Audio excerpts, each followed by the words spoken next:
একজনের প্রতি আসক্ত বলেই আজ হয়তো আমার জীবনের এই অবস্থা। খুব বেশি ভালোবাসলেও যে মানুষকে ধরে রাখা যায় না, তার প্রমাণ আমি নিজেই। সেও জানে পৃথিবীতে আমার চেয়ে বেশি ভালো তাকে আর কেউ কখনো বাসেনি, আর হয়তো বাসতেও পারবে না। আমি এমন এক নাছোড়বান্দা যে তাকে পাওয়ার জন্য চেষ্টার কোনো কমতি রাখিনি। সবসময় যেটা নিয়ে ভয় পেতাম, দিন শেষে কেন যেন সেটাই হারিয়ে ফেলি।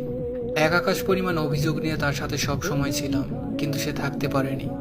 আসলে ভালোবাসা সত্যিই সুন্দর, যদি সঠিক মানুষটাকে পাওয়া যায়।